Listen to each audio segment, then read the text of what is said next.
সুধী দর্শকবৃন্দ, কুরবানির মরশুম চলছে। সামনে কয়েকদিন পরে কুরবানি। আজকে হয়তো চাঁদ উঠে গেছে, বা কালকে তো খবরে দেখলাম সৌদিতে নাকি চাঁদ উঠে গেছে। তো কুরবানি হয় 10 তারিখ, 11, 12। কেউ যদি 10 তারিখ কুরবানি কোনো কারণবশত না দিতে পারে, তাহলে 11 আর 12 সময় থাকে। তো চলছে সেই সাথে হজের মরশুম। আল্লাহ তালা যেন সমস্ত হজ যাত্রীদের ও যারা কুরবানি দিচ্ছেন তাদের কুরবানি যেন আল্লাহ তালা কবুল করেন।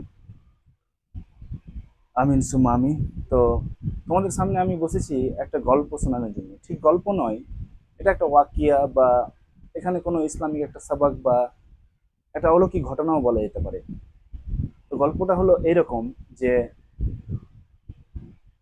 কোনো এক হজযাত্রী হজের জন্য হজ করার জন্য হজের নিয়াতে বিমানবন্দরে উপস্থিত হয়েছেন, এবং তার পাসপোর্টের হোক বা অন্য কোনো কারণবশত হোক, তার কে ছেড়েই বিমান চলে যায়।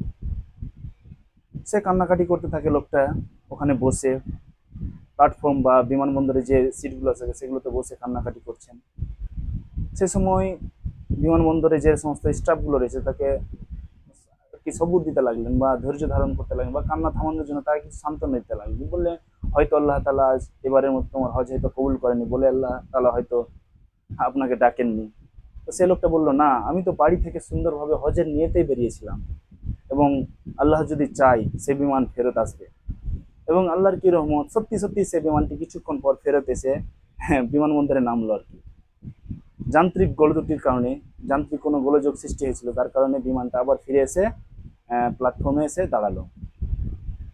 প্ল্যাটফর্ম নয়, ঠিক আমার হয়তো বলতে ভুল হচ্ছে, বিমানবন্দর আর কি, বন্দরে এসে নামলো। এবং যান্ত্রিক যে সমস্ত গন্ডগোল বা ত্রুটি রয়েছিল সেগুলো সারানোর পর আবার বিমানটা উড়ে গেল।